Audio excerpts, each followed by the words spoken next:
seja bem-vindo a mais um Falar Informal. A balança continua em desequilíbrio no que toca à percentagem de população jovem e envelhecida. Portugal é o quarto país do mundo com mais pessoas com idade igual ou superior a 65 anos. E para debater precisamente este assunto, temos duas psicólogas, Ana Soares e Rita Campante, e o presidente da Amargaia, Manuel António Ribeiro. Muito obrigada por terem aceito o convite de estarem hoje aqui e falarmos precisamente deste tema. Para iniciar a nossa conversa, e até pode ser um mote para as vossas opiniões, tivemos a confirmação na semana passada, numa notícia, que dava conta que a população centenária em Portugal aumentou 77% na última década. Como é que nós, enquanto sociedade, nos adequamos ao envelhecimento da população? Podemos começar pela Ana. Antes de mais, também obrigada pelo convite de estar aqui e agradecer a vós de poder falar sobre este assunto. Efetivamente, eu acho que nós temos e estamos a trabalhar nesta melhoria e é um bom sinal, apesar de tudo, que eu acho que as notícias saíram um bocadinho com um tom negativo, é um bom sinal e eu acho que a nossa sociedade está a ter alguma dificuldade de acompanhar esta melhoria que nós temos a nível de sociedade. Estamos a criar melhores condições a nível da saúde, portanto, mesmo a nível social também vamos tendo aqui melhorias e, portanto, as pessoas estão a viver mais tempo e esperemos também com qualidade, e essa é que é a grande questão que também nos traz aqui, que é se estamos a ser capazes de manter esta qualidade. Enquanto sociedade, ainda temos muita dificuldade. E eu digo isto porque também trabalho na área do apoio à vítima e num projeto relativamente a vítimas idosas e nós sentimos exatamente isso. A população mais envelhecida também tem estado face a todas as situações sociais e económicas que nós temos assistido, às famílias regressarem, à perda de poder de compra. Os filhos têm regressado e isto poderia ser bom, não é? Poderíamos ter os filhos a cuidar novamente, os filhos e os netos a cuidar dos mais velhos centenários, mas não está a acontecer. E isto, enquanto sociedade, é a dificuldade que nós estamos a ter neste momento. E, portanto, não sei se responde à pergunta. Sim, sim. De nos enquadrarmos enquanto sociedade perante o envelhecimento. E agora passava também esta pergunta e perguntava como é que nós olhamos para esta realidade do país, Manuel António Ribeiro. Agradecer o convite à MTV, cumprimentar os meus colegas de painel e eu partilhava aqui o pensamento que a Ana Soares há bocadinho referiu que era a abordagem num aspecto positivo destes dados. Ou seja, atingir esta idade é de facto, eu diria, quase um marco. Ou seja, é no fundo as pessoas poderem viverem o mais tempo possível. E isso são aspectos extremamente positivos, porque é óbvio que à medida que nós aumentamos a esperança de vida, nós estamos a aumentar a realidade das pessoas estarem no mundo mais tempo. E isso é o propósito, o objetivo de qualquer um. Se perguntar às pessoas querem viver mais ou viver menos tempo, as pessoas que não querem viver mais. Por isso, esse é um aspecto positivo. Ou seja, de facto, há aqui uma série de variáveis que estão de parabéns. Ou seja, quer até o percurso que estas pessoas fizeram em termos alimentares, em termos de saúde, em termos até de questões físicas, conseguiram chegar até aqui e, inclusive, até pelo apoio para conseguirem chegar aqui, porque muitas das vezes é preciso ter algum apoio.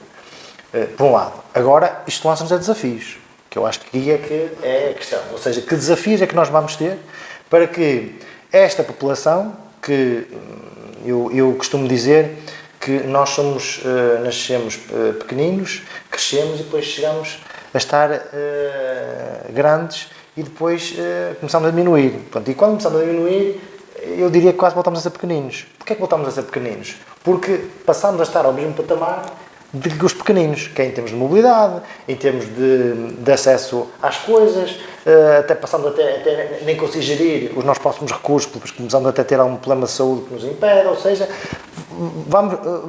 ficamos equiparados aos pequeninos. Ora, e se os pequeninos o que é que precisam? Do berçário, do pré-escolar, dos infantários. É este trabalho que é preciso ser feito na questão dos idosos. Ou seja, aumentarmos a idade, a esperança de nível de vida, tem que acompanhar. E o que é acompanhar? Eu vou usar entre aspas, que nós temos que criar os berçários, os infantários e as creches para esta população. Para quê? Para que possam viver o mais tempo e com a melhor qualidade de vida possível. Rita, passo também essa primeira pergunta para ti. O que é que achas que a população, em geral a sociedade, como é que olha para este panorama? Então, em primeiro lugar gostava de agradecer o convite para estar aqui e pegar um bocadinho ali no que o Presidente da Amargaia disse, que achei muito interessante. Como é óbvio, acho que todos consideramos que ter uma vida longa é um objetivo e é sempre um marco. No entanto, temos que pensar se esta vida longa também é uma vida com qualidade, com dignidade. E que eu acredito que no nosso país muitas vezes isso não acontece, não existem essas condições. E pegando também no facto de, à medida que vamos envelhecendo, nos tornarmos mais pequeninos, usando assim a expressão entre aspas, acho que podemos nos tornar mais pequeninos, mas no sentido de precisarmos de determinadas respostas que ainda não existem e nunca sermos equiparados novamente a crianças, porque isso é um problema que eu considero que existe muito, que é o facto de equipararmos os idosos às crianças, quando os idosos são pessoas que já viveram uma vida muito completa, têm uma personalidade e, obviamente, o envelhecimento acarreta desafios, como o Presidente disse, tanto a nível físico, de mobilidade, como às vezes até podem surgir algumas questões mais a nível mental, mas continuam a ser pessoas adultas e não crianças, e o facto de muitas vezes equipararmos a crianças, na minha opinião, pode traduzir-se mais em problemas do que em soluções. Mas acho que, de facto, ainda temos um longo caminho pela frente, ainda temos muitas respostas para criar, para podermos acompanhar, de facto, esta tendência demográfica que temos verificado, que é o envelhecimento da população. Falando aí das respostas, e eu perguntava agora à Ana, estamos nós, enquanto sociedade e até mesmo o Estado, a conseguir dar respostas a esta população? Não. Acho que essa é a pergunta mais objetiva.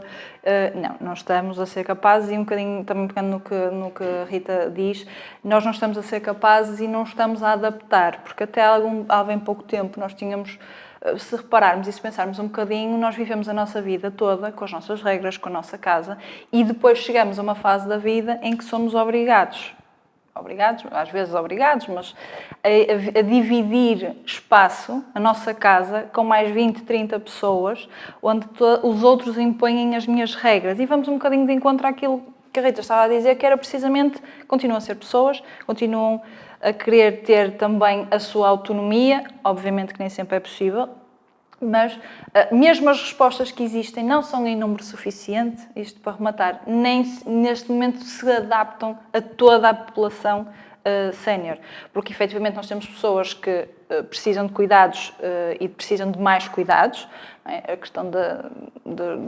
das perturbações demenciais e mesmo a nível físico, que vão aliás, alavancando muita perda de autonomia. Temos também uma população, não é? Que aos 65, 70 anos, se calhar a minha avó aos 70 anos não tinha a energia ou já não tinha a vida fora de casa que a maior parte dos idosos têm aos 70 anos, que ainda há muitos que ainda trabalham, e é verdade que alguns trabalham por necessidade, mas também há quem goste de se manter só ocupado, e temos as universidades. No âmbito do meu trabalho também tenho passado aqui por algumas outras instituições que trabalham com esta população e com as universidades séniores, e é curioso porque nós continuamos a ver pessoas já que se calhar quando eu era pequena eu via e pensava, ok, já a minha avó não aos 70 anos não tinha isto. E agora nós temos pessoas com 70, 80 anos com ainda muita, entre aspas, muita vida. E portanto, as respostas também não estão adaptadas a isso, porque eles são obrigados, eles entram, sair é muito difícil, porque tem que ser controlado em grupo e afins, comem à hora X, lancham à hora Y, e a verdade é que a um dado momento eles deixam de lutar, deixam de rebater e começam a assumir estas rotinas para si e perdem um bocadinho desta vida que ainda têm. Eu percebo que institucionalmente também não é fácil, não é? Fazer aqui um bocadinho também de advogado do diabo. Não é fácil institucionalmente com 20, 30 pessoas, cada um fazer o que quiser, obviamente. Mas se calhar então temos que repensar as estruturas residenciais para idosos e já existem em Portugal também boas práticas, com respostas muito mais pequeninas que se calhar seriam um ideal. E depois batem nas questões que nós também sabemos ali no Ministério das Finanças, não é? Presidente, partilha da mesma opinião relativamente às respostas que o Estado e que a sociedade em geral também dá a esta população mais envelhecida? Concordo plenamente com o que a Ana referiu. Só dar aqui uma nota à Rita, quando eu refiro que os idosos são tratados como crianças, foi entre aspas, no sentido de perda, digamos, de recursos que as crianças também ainda não os têm. Só que os idosos perderam-nos, as crianças ainda vão construir. Só para esclarecer. Sobre a falta de resposta, ou não é falta, sobre a pergunta que me faz é se há resposta. Eu digo que há poucas. As respostas, ou melhor, não há poucas, as respostas não são suficientes. E se não eram suficientes já no tempo da avó da Ana e dos meus também, muito menos agora com este aumento exponencial. Ou seja, todo o aspecto positivo que nós referimos na primeira pergunta que a Rafaela fez, e bem, e pertinente, agora temos que analisar as consequências deste aumento. Porque eu acho que nós podemos dividir aqui em dois grupos. Um grupo é aquele grupo de pessoas que têm um conhecimento único, que é alguém que faz uma carreira profissional e que termina o seu exercício com um conhecimento que mais ninguém tem, não é aquele técnico, seja ele qual a área for, que começa uma carreira profissional ou até bem a meio. No caso, falo daqueles idosos que terminam o seu percurso aos 66, aos 67, aos 64, aos 65, aos 68, terminam e depois o que é que vão fazer? Muitos destes idosos, primeira questão, e falava há um bocadinho muito bem, que é como fazer estas respostas pontuais mais pequenas para este tipo de população. Ou seja, pegar neste tipo de pessoas, as pessoas com um conhecimento único, que fique bem claro, único, com um potencial enorme da experiência que tiveram ao longo da vida, como profissionais, e chegar àquele percurso, e agora, olha, terminou a minha vida profissional, vou agora para um lar, vou agora. Ou seja, com todo o respeito, desaproveitar um conhecimento que a sociedade precisa desse conhecimento. Primeiro aspecto. Segundo aspecto é como é que nós vamos pegar nestas pessoas, e aí é que o Estado deveria, juntamente com as várias associações que existem no terreno, e são imensas, por exemplo, o Movimento de Apoio à Vítima Sénior, ou até na Marguerite, o Movimento de Apoio à Comunidade, e outros que existem, que podiam fazer aqui uma ponte. Qual é a ponte? Ou seja, muito bem, nós temos essa população, sejam professores, sejam médicos, sejam psicólogos, sejam biólogos, sejam eletricistas, sejam mecânicos, sejam engenheiros, sejam pedreiros, todo aquilo, quando fala em carreira não é profissional, a carreira com profissões de conhecimento superior. Sim. Não, falo mesmo também em profissões em que o trabalho é braçal. É importante o conhecimento que eles... Ora bem, como é que assentavam tijolo, por exemplo? Hoje, num déficit que existe em termos nas profissões, quer pedreiros, eletricistas, carpinteiros, mecânicos, que muitos destas pessoas terminaram a sua carreira nestas áreas, e o conhecimento que eles adquiriram e pudessem transmitir a estas novas gerações, ou até quem eventualmente está-se a lançar, e outros até estão, e mesmo que não sejam novas gerações, porque nós, como estamos hoje num mercado extremamente volátil, em que as pessoas trabalham hoje numa área, mas por mais variadas razões, essa área começa a entrar num decréscimo, ela precisa de quê? De ser capacitada, por isso é que há os cursos de formação, quer do FP e outras entidades, para que possam estar dotados para poderem concorrer a outras profissões. Até essas pessoas poderiam receber desses idosos um conhecimento único, porque toda a vida assentaram tijolo. Estou a usar o termo, claro, pegar neste exemplo. Ou seja, por um lado, temos este grupo de pessoas que estão bem fisicamente, estão bem psicologicamente, têm uma aptidão ainda no seu pleno, só porque questões profissionais terminaram e têm direito a terminar o seu exercício, e agora há um outro público, que aí acho que o Estado, digamos que é mais necessitado, que é aquela população em que, infelizmente, já não tem estas capacidades, estes recursos para poderem dar o seu contributo, o seu conhecimento, e aqui bato na tecla da saúde mental, muitas das vezes que aí é que entram os problemas, que é o facto de os idosos acabarem por estarem com Alzheimer ou estarem com outras doenças que perdem a sua autonomia cognitiva e física. Isso é um outro grupo de pessoas. E esse grupo de pessoas tem de automaticamente serem apoiadas. Não faz sentido, e isto é um tema que daria para outro programa, não estou aqui a discutir a questão da morte medicamente assistida. Não, eu estou aqui a falar que todo o ser humano, independentemente da incapacidade dele, tem direito a viver com a melhor qualidade possível. É estes valores que eu defendo. E esses idosos têm que ter apoio. Como é óbvio, já não pode ser uma instituição qualquer que tenha capacidade de resposta para estes idosos. Já tem que ser uma entidade que tenha capacidade, quer clínica, quer dotar de corpo técnico médico para assistir e para apoiar este tipo de idosos. Já estamos a falar que tem que ter enfermeiros, tem que ter médicos, tem que ter técnicos auxiliares de saúde, para poderem dar os cuidados necessários a esses idosos. Mas não é por isso que não devem ter. Agora, o Estado tem que, de uma vez por todas, reorganizar, e com isto termino. Eu acho que Portugal fez um grande investimento, eu acho que, não sei qual é a classificação dele, não tenho conhecimento disso, mas a minha opinião é que fez um grande avanço no investimento, eu vou pegar no termo, pequeninos, que foi nos infantários. Hoje temos uma rede de infantários digna, temos uma rede pré-escolares, temos berçário, ou seja, temos hoje uma resposta, ok, que não é ideal e não é uniforme por todo o país, é verdade, principalmente no interior ainda há escassez, mas foi dado um passo significativo. Onde é que o Estado agora tem que rodar o ponteiro?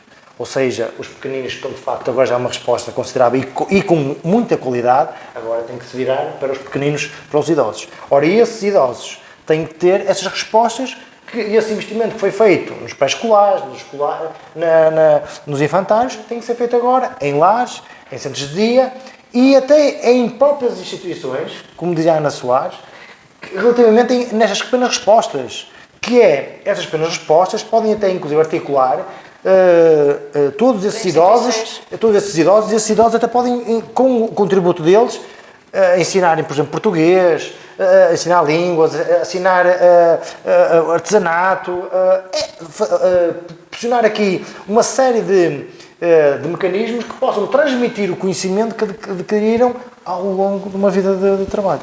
E que os idosos também tenham sejam mais respeitados pelos mais jovens. Até pelo percurso que fizeram. Exatamente. Rita, neste seguimento, e não questionando, porque acho que também traz a mesma opinião, que o Estado ainda falta algumas aqui algumas coisas a fazer pelo Estado, e o que eu quero perguntar é a nível no mercado de trabalho, ou seja, de cuidadores e de mão de obra para ajudar estes idosos, o que é que tu achas da resposta que é dada, que está neste momento no mercado de trabalho nesse aspecto? Ok. Então, de facto, não teria muito a acrescentar à questão anterior, não é? Porque acho que tanto a doutora Ana como o Presidente falaram sobre a existência das respostas e que falta ainda respondermos a uma necessidade que é claramente existente. Ou seja, se falta essa resposta, obviamente, porque não há investimento, então também não há investimento nos profissionais nesta área. Da mesma forma que se falou, e pronto, os meus colegas de painel falaram sobre temas muito interessantes a nível, por exemplo, do papel que as pessoas assumem quando se reformam, tudo isto, em que há um desinvestimento total nas pessoas. Parece que a partir do momento em que as pessoas deixam de trabalhar, deixam de contribuir para o país nesse sentido, perdem um bocadinho de personalidade e isto, pronto, constitui um problema muito grave. E obviamente que depois todos os trabalhos e o trabalho que é mesmo desenvolvido pelas respostas que existem, tanto pequenas como grandes, os profissionais que lá estão inseridos também não são valorizados, porque todas as respostas que existem direcionadas para os idosos não são valorizadas. Porquê? Porque os próprios idosos não são valorizados da forma que deviam na nossa sociedade. Não é valorizada toda a sua história, todo o seu conhecimento, como o Presidente estava a dizer há pouco. Ou seja, também não há uma formação, nem uma formação suficiente, e não há uma valorização destes trabalhos. E como é que nós podemos pedir às instituições e a técnicos que trabalham nestas instituições que têm um trabalho que efetivamente, emocionalmente, é muito desgastante, porque temos que pensar que trabalhar com pessoas que se calhar têm alguma dependência física ou a nível cognitivo, ou que foram muitas vezes abandonadas pela família, têm situações muito graves, isto é um trabalho que exige muito por parte das equipas técnicas. E não há condições, estas equipas técnicas muitas vezes não têm condições, porque as instituições estão sobrelotadas, não há vagas, não há técnicos suficientes para dar uma resposta adequada e de qualidade às pessoas.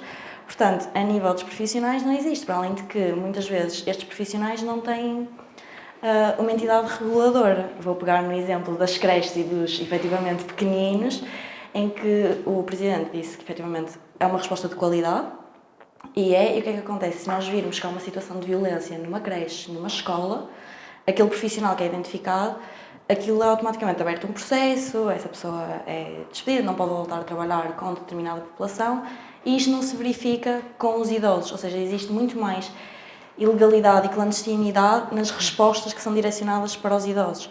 E, na minha opinião, isto acontece porquê? Porque nós olhamos em muitas coisas de forma semelhante para os idosos e para as crianças, mas nós olhamos sempre para as crianças como o futuro do país, como tem que haver um investimento porque eles vão ser o futuro, enquanto que, do que nos temos apercebido, olha-se para os idosos como eles já contribuíram para o país e, portanto, se calhar já não vale assim tanto a pena investir. E tem-se muito esta perspectiva de que os idosos, como já não trabalham, já não contribuem, vamos dizer assim, financeiramente para o país, estão à espera de quê? Estão à espera de falecer. Dito isto assim de uma forma mais brusca, mas que acho que retrata um bocadinho a realidade que vivemos. Portanto, acho que de facto não há investimento em técnicos, nem há valorização destes profissionais que trabalham com esta população, porque não há uma valorização da própria população. A Rita falou aí no ponto da violência e eu queria fazer esta ponte também com a Ana a propósito do gabinete que a Margaia tem de apoio à vítima sénior. Este tipo de...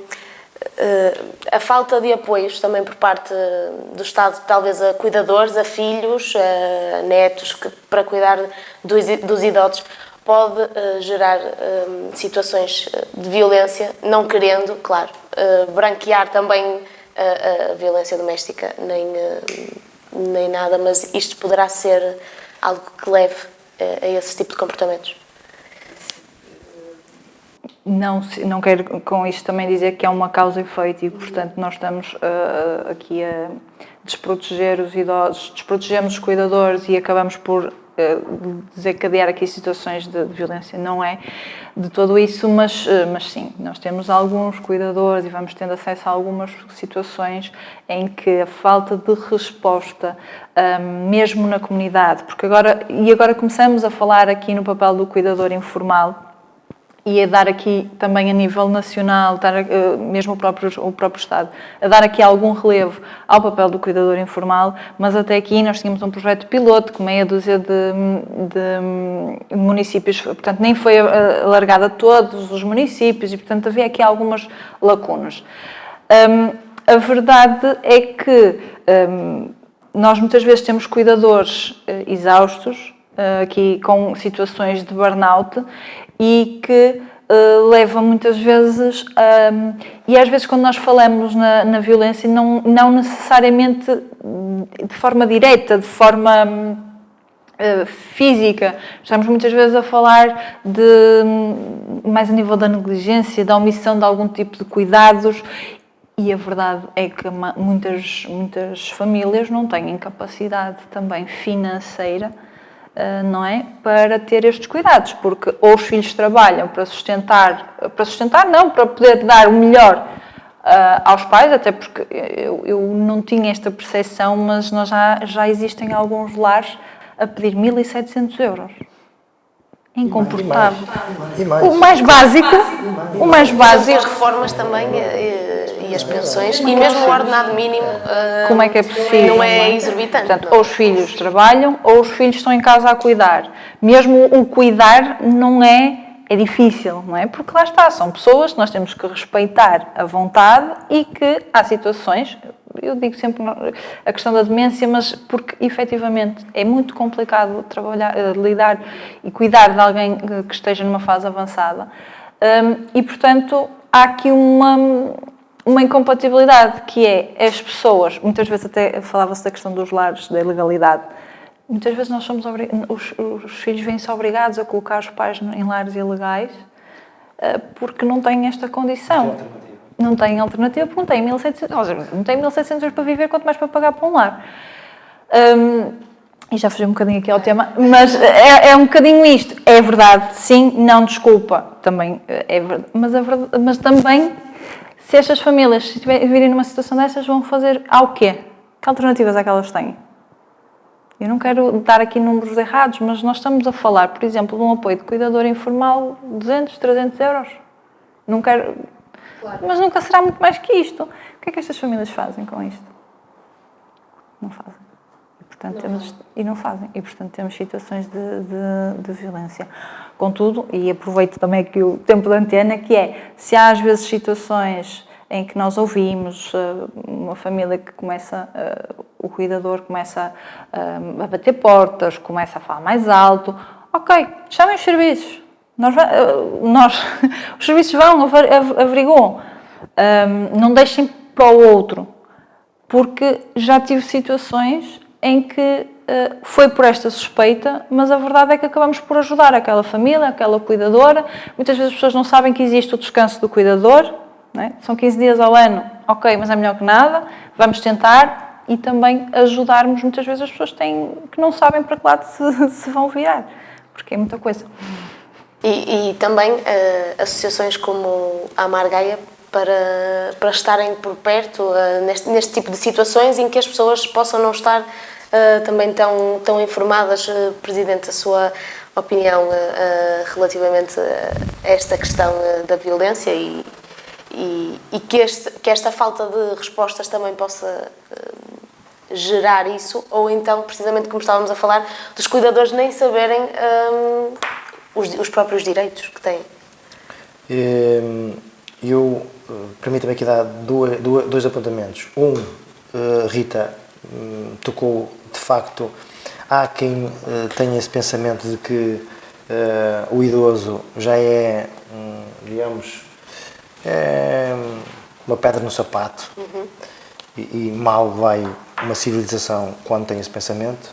Por isso, eu diria que é da maior ingratidão haver esse pensamento. Porque, repare, foi menino, e continuo outra vez com a minha... Foi menino, nasceu, menino ou menina, não é? Cresceu, estudou, quem pôde, quem conseguiu, trabalhou, construiu família, pagou os impostos ao longo de toda a vida, contribuiu para a riqueza do país, à sua escala, e depois, que é que o país tem, o que é que o país faz, qual é a resposta que tem. Isto já é um estorvo, não pode ser. Pronto, ou seja, isto não pode funcionar assim, porque senão aqueles que vão caminhar para lá, que vão ser eles que nos vão tratar, que vão cuidar, quando chegar à altura não vão cuidar, ou não vão saber cuidar. Logo aí, esse pensamento tem que desistir, porque de facto tem que existir gratidão por tudo o que foi feito. Primeiro aspecto. Segundo aspecto, a Ana Soares tocou aqui numa ferida, que é que de facto há falta de respostas, e depois as respostas que existem é só para alguns. Porque nem toda a gente, e a esmagadora maioria, posso dizer isso, não conheço os dados, mas posso dizer isso e não erro, de certeza absoluta, a esmagadora maioria não ganha 1.700 euros de reforma por mês. Ponto. Ora bem, então se a esmagadora maioria não ganha 1.700 euros por mês, como é que vão pagar os lares? Primeiro aspecto. Segundo aspecto, ora bem, se as pessoas não têm recursos para chegar lá, repare, respostas cada vez menos, e as que existem, só para alguns. Depois, batemos aqui numa outra ferida, sobre um tema, uma pergunta que a Rafaela há bocadinho colocou, e hoje está aqui a colocar aqui perguntas muito pertinentes, que é relativamente ao mercado de trabalho. Ou seja, nós temos muitas das vezes, e mesmo nesses lares de 1.700 euros, muitas das vezes, e eu tenho conhecimento de casos, com valores superiores a 1.700 euros, existirem maus tratos. A Ana Soares falou a questão muito bem dos lares ilegais. Que são e eu tenho conhecimento de lares ilegais em que os cuidados são de uma lisura e de uma humanidade incrível. Só que são ilegais porque, quando é para o ato de legalização, ou seja, a legalização de um equipamento dessa natureza envolve, olha, eu gostava que o Simplex que foi feito, aliás, acho que será hoje ou nos próximos dias aprovada a lei da habitação, esta lei que está com vista à disponibilidade de mais habitações. Eu gostava desse Simplex também para os lares. É óbvio que não é pegar numa garagem, meter lá camas e... Não, mas há muitos. E essa ilegalidade, quer os próprios que têm os 1.700 euros e por aí acima, há uma escassez de mão de obra. Agora pergunto, então, se nós vamos ao centro de emprego e existem aqueles milhares de pessoas que estão desempregadas, porque é que não há uma formação? Porque é que as pessoas não são reestruturadas, não são capacitadas para dar resposta? Porquê? Porque não é só em lares. E aqui pego num pensamento dado anteriormente, que é as pequenas respostas. Penso que foi a Ana Soares que abordou. Que é as pequenas respostas. Ora, nós podemos apoiar idosos, nós podemos cuidar de idosos, não precisam de ir para lares ou para centros de dia. Podemos cuidar de idosos, e foi referido aqui há bocadinho, sobre o cuidador informal. Nós podemos ter, que o cuidador informal não precisa obrigatoriamente ser um filho, um neto, ou uma filha, ou uma neta, mas pode perfeitamente ser um cidadão qualquer que se dedique a cuidar daquela pessoa. Só que cuidar de alguém, não é como, com todo o respeito, fazer um projeto, ou mudar o óleo de um carro, ou construir um edifício. Ou seja, é algo que os horários... ora bem, eu sei às 6, mas se o idoso precisar de trocar uma fralda, não vai deixar a fralda para trocar só para o dia da manhã. Ou seja, tem que haver esta preparação, tem que haver esta formação. E esta formação, não existindo, nós temos uma realidade. As respostas são escassas, e depois só para alguns, e uma resposta que podia ser dada facilmente, que era pegar no mercado de trabalho que existe, e que existe mão de obra, ou melhor, não existe mão de obra, existem pessoas, só que, não estão qualificadas para tal, qualifiquem-se. Porque uma pessoa com 40, com 50 anos, pode perfeitamente estar apta a cuidar de alguém.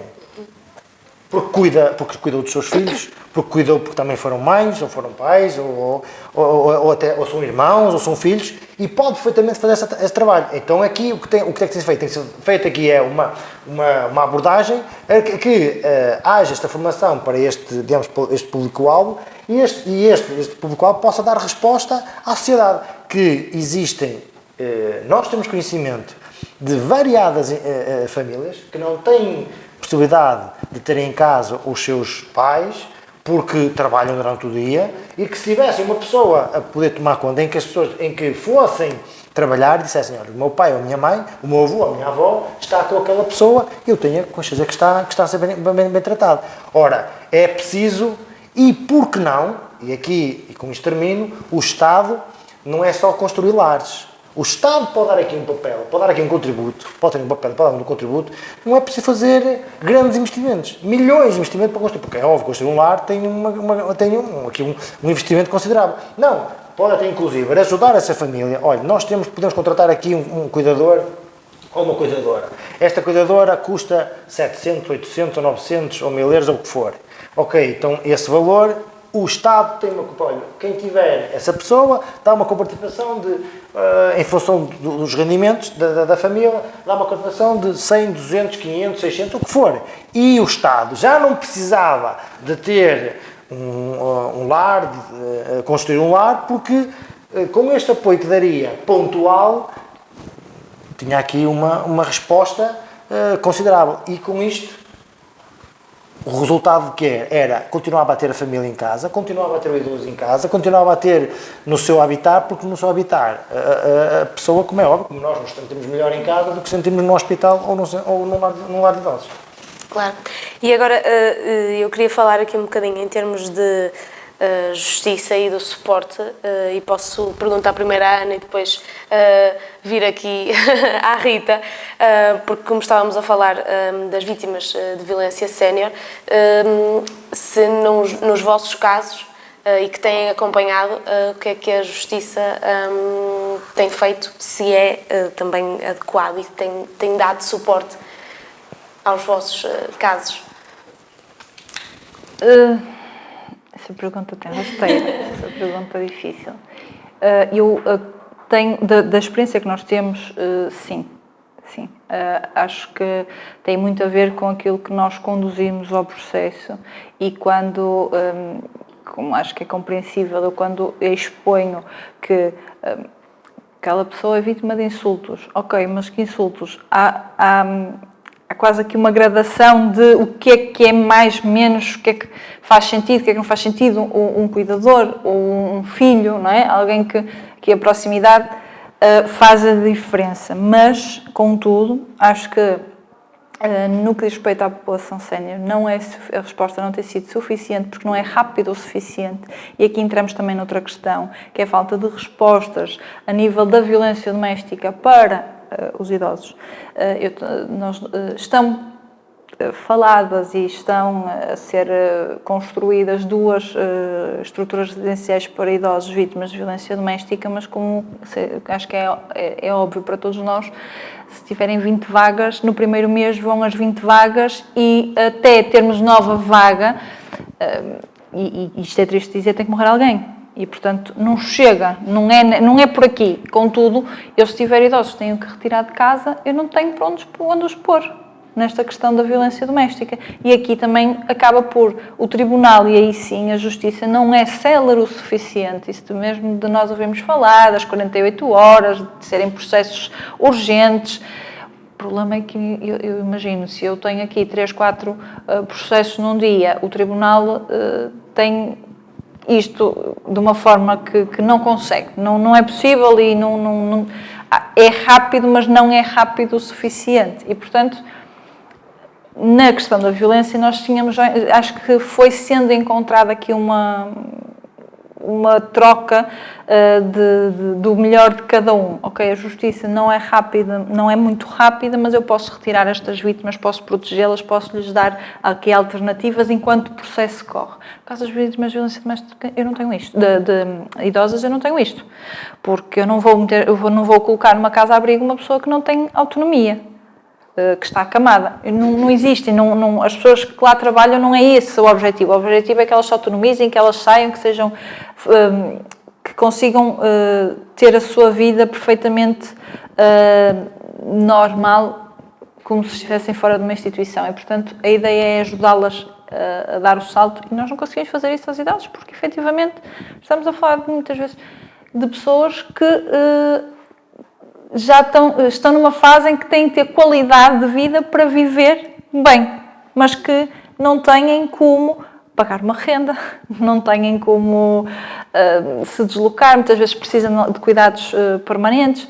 Portanto, a Justiça está-se a adaptar à falta de respostas e quando eu falo do Governo, temos falado aqui nos lares, mas a nível da violência doméstica, a nível das respostas da Rede Nacional de Apoio à Vítima de Violência Doméstica, há esta lacuna muito grande. Isto estou, sem querer entrar aqui também em outras questões, mas está prometido, pelo menos desde 2020, estas estruturas, que serão 2, projeto pioneiros no país.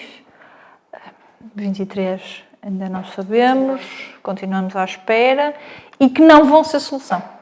Não vão ser solução, porque eu não preciso, mas isto também já é uma opinião pessoal minha, que é, eu não preciso de criar respostas, estruturas residenciais específicas para vítimas de violência doméstica. Eu preciso de criar respostas para todos. E se eu tiver resposta para todos que precisam, independentemente da problemática, vou incluir também as vítimas.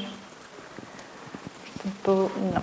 Agora, passando aqui à opinião da Rita em relação à Justiça, partilhas da mesma opinião que a Ana? Sim, partilho da mesma opinião que a doutora Ana. Acho que ela tem um contacto muito mais direto com esta questão dos processos de violência doméstica e tudo, e de facto concordo com esta questão das casas de abrigo para as vítimas de violência séniores, que no dia em que elas abrirem, num mês, vão estar lotadas, porque não vão ser uma resposta suficiente, porque não são meia dúzia de idosos neste país que sofrem de violência doméstica. São, infelizmente, muitos e muitos e muitos mais.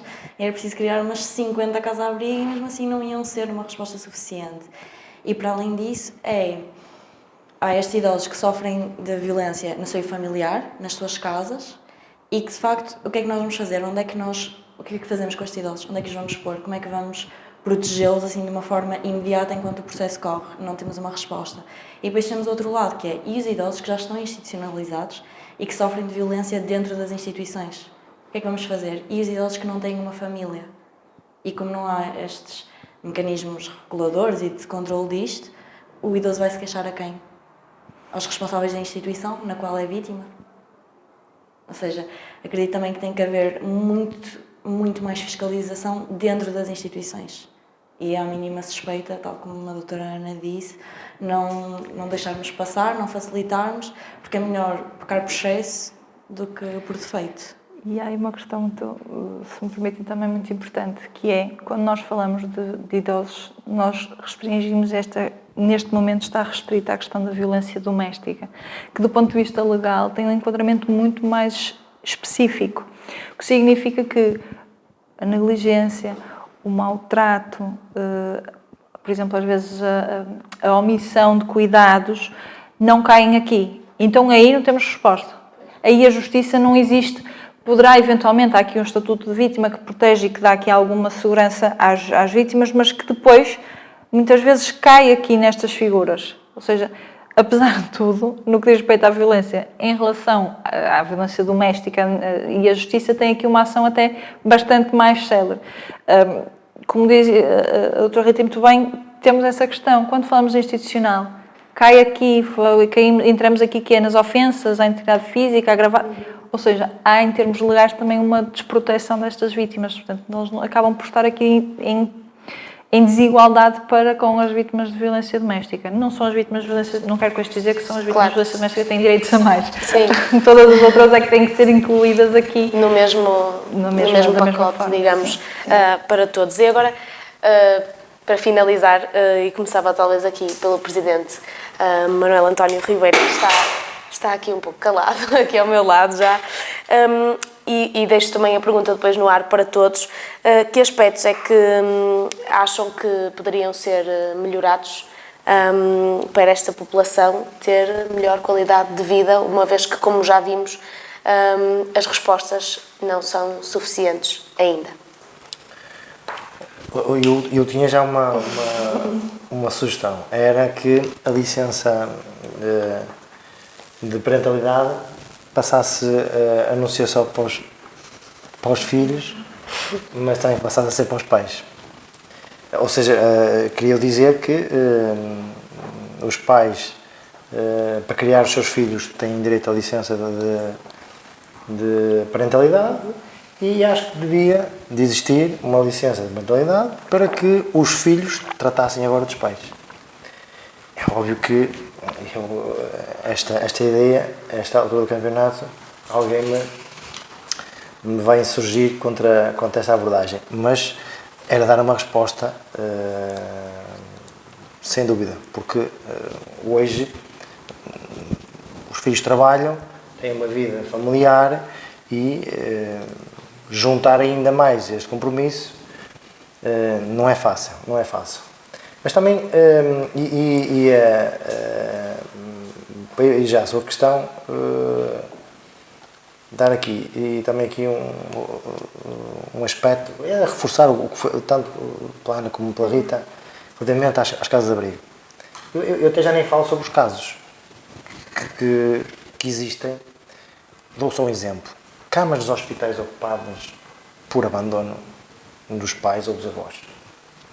N. Só aí, essas casas, essas 20, são 20 casas? Não, são 2 casas. São 2 casas. São 2 casas, não é? Ou seja, imagine, quando essas casas estiverem disponíveis, vão saber se há um hospital. Por exemplo, o Hospital de Gaia, por exemplo. Chegavam lá, olha, quantos idosos têm aí que estão aptos para irem ter alta, só que não têm alta porque não têm para onde ir. Ficava cheio e fazia uma lista de espera. Cá está. É preciso tratar isto. Porquê? Olha a quantidade de pessoas que, e não são idosos e não idosas, que precisam de ir recorrer ao hospital e não podem ser. Há cirurgias que são adiadas, muitas das vezes, porque não têm cama. Porque esta cama está a ser ocupada por um idoso, porque os filhos, ou os netos, ou seja quem for, a família não tem capacidade, ou não tem disponibilidade, ou até não querem, muitas das vezes, por isso é que muitas vezes até é abandono, não querem tomar conta dos seus idosos. Logo isso preenchia por completo. Ou seja, e depois há outro aspecto, para mim faz-me confusão, para falar um bocadinho sobre a justiça, que é, no caso de um ato de violência, um idoso ou uma idosa que fez todo aquele trajeto que acabei há um bocadinho de dizer, nasceu, cresceu, fez o seu percurso de escola, constituiu família, trabalhou, muitos deles em condições adversas, e chegam ao final da sua vida, são agredidos por um filho, por um cuidador. E quem é que sai de casa? Que foram eles que construíram com todo o suor. Quem é que sai de casa? Não é quem agride.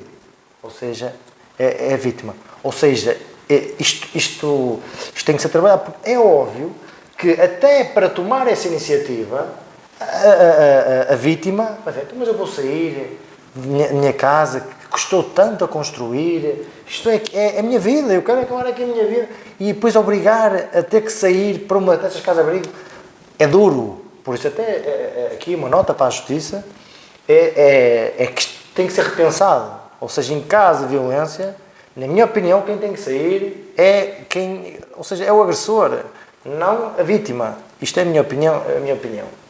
Respondendo à sua pertinente pergunta, há muita coisa que pode ser feito e vou outra vez, penso que foi a minha primeira intervenção, dividir-se em 2 grupos. Um grupo é extremamente fácil de dar resposta, ou extremamente fácil, ou é muito mais fácil de dar resposta, que é aquele grupo que está apto, tem capacidades, tem aptidão, tem gosto, tem vontade ainda de fazer parte da sociedade. Eu vou usar esta expressão, têm gosto de serem úteis. Têm gosto de serem úteis. Eu ainda sou útil nesta sociedade. Dei aulas, fui trolha, fui eletricista, fui pedreiro, ainda estou aqui apto. O que é que eu posso ser útil? E há muita coisa para fazer. E essa pessoa continua, digamos, a envelhecer, mas com saúde, com alegria. E isto é só conjugar aqui Estado, e agora vou pegar poder central, poder local. As autarquias podem ter aqui um papel fundamental, porque são elas que, de facto, e absorvem e estão no âmbito da atribuição de competências, também têm agora a questão da saúde em alguns municípios, e esta é a questão social, está também solaçada dos municípios, podem perfeitamente articular isto junto das instituições de cada município e articular para que este público, através, nós na Margaia, a curto prazo iremos lançar uma app de voluntário, ou seja, para que as pessoas que quiserem ser voluntárias fazem inscrição e dizem assim, eu quero ser voluntário, estou disponível para ser voluntário, em que área a minha formação é esta e dentro da minha área estou disponível para ser à segunda, à quarta, ou à terça, uma hora, ou duas, ou quatro, ou cinco.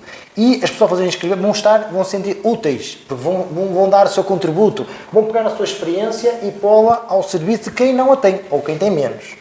Esta é fácil de resolver, é muito mais fácil de resolver. A outra, incorre aqui, necessita aqui de investimento, que é a questão daqueles idosos que têm mobilidade reduzida, que estão, digamos, não têm, inclusive, estão dependentes devido à sua diminuição cognitiva e poderem, mas essa resposta tem que ser dada e aí sim tem que haver um investimento maior por parte do Estado em unidades para essa população que a merecem pelo trajeto de vida que fizeram e pelo percurso que fizeram e o contributo que deram ao país. Rita, para finalizar e muito brevemente, que aspectos é que achas que ainda podem ser melhorados para dar mais... Não vai ser muito breve. Acho que já falámos aqui muito sobre as respostas, sobre não só aumentar, mas também melhorar as respostas que já existem. E acho que pegando aqui numa coisa que o Presidente disse também é muito interessante, que foi as pessoas que continuam a querer ser úteis. Eu acho que tem que haver aqui também um trabalho nosso enquanto sociedade de valorizar os idosos, não é para que eles queiram ser úteis, é para que eles se sintam ainda úteis e não pensem, agora já não faz sentido, já não trabalho, já não faz sentido. Tem que haver muito este trabalho junto da população mais jovem, das crianças, mesmo dos adultos, de aproximação das pessoas idosas ao resto e não haver assim uma separação tão vincada como a que vemos, porque efetivamente depois as pessoas começam a interiorizar isto. E há pouco o Presidente também disse aquela questão de um dia seremos nós, e eu acho que é isto que se verifica muito na violência contra os idosos e no idadismo, que é a discriminação contra as pessoas idosas, que é a única forma de violência que nós praticamos, todos, enquanto sociedade, porque, pronto, como estamos inseridos neste sistema, temos preconceitos associados ao envelhecimento e tudo, e é uma forma de violência que nós estamos a praticar violência contra o nosso, como é que eu vou dizer isto, contra o nosso eu do futuro. Nós estamos a praticar violência contra nós próprios. Agora, sim, contra... Exato. E, ou seja, ou nós começamos a trabalhar e a tentar melhorar tudo agora, ou a partir de agora, para começarmos a trabalhar para uma sociedade mais justa, mais igualitária e em que as pessoas efetivamente querem viver mais, ou então estes problemas vão se manter sempre. Portanto, acho que também é muito importante termos esta consciência e também não só trabalhar a nível de querer mais respostas e mais técnicos formados e mais tudo, que obviamente tudo isso é muito importante, mas também trabalharmos a nível individual e junto à comunidade sobre a importância que efetivamente os idosos têm, as dificuldades e os desafios que o envelhecimento acarreta, para também conseguirmos empatizar mais e conseguirmos aproximar-nos mais da realidade destas pessoas. E acho que isso de facto também vai ser aqui um fator-chave para conseguirmos combater esta questão. Ana, para finalizar, que aspectos é que achas que ainda podem ser melhorados para melhorar a qualidade de vida desta população? Tudo aquilo que foi sendo dito pelos meus colegas, há uma coisa que nós nos esquecemos sempre, que é de perguntar a quem realmente precisa da resposta, não é? E nós idealizamos no presente o que é que será melhor. Obviamente nós vamos sabendo melhores respostas, mais respostas, valorização da mão de obra, que há bocado se falava, não é? Porque são profissões de desgaste muito rápido e, portanto, as pessoas precisam de ser valorizadas, precisam de sentir que realmente fazem esta diferença, mas acima de tudo nós temos que questionar a quem realmente vai usufruir destes serviços, se estes serviços fazem sentido, porque nós idealizamos tudo, nós idealizamos os lares, nós idealizamos a forma como, mas se nos imaginássemos a viver não íamos gostar. Portanto, se calhar temos que inverter, para além de tudo aquilo que é óbvio, que é necessário, mas temos que inverter aqui um bocadinho as coisas e de ir junto da população e dizer assim, o que quer? Quer viver na sua casa, com que condições, de que forma? Quer aquilo um bocadinho, não é? Que ter aqui cuidadores. Há pessoas que efetivamente o maior desgosto é sair de casa. Há outros que não. Já conheci alguns que estão em lá, estão felicíssimos porque cantam, dançam, têm tudo e mais alguma coisa, são ainda super... Porquê? Porque estavam sozinhos em casa e ali não estão sozinhos e, portanto, têm ali uma outra perspectiva. Mas, se calhar, é isso, não é? Começarmos cada um deles e não colocarmos isto tudo num grande chapéu e então vai tudo para o lar. Porque... E ouvir os idosos. Exatamente. Perceber o que é que eles realmente querem, porque se calhar se chegar alguém à minha beira e me disser agora vais viver para ali, eu não vou. Olhem, quero agradecer a todos pela presença neste episódio do Falar Informal, que falamos então sobre este aumento da população envelhecida em Portugal. Muito obrigada por ter estado desse lado e nós voltamos num próximo episódio.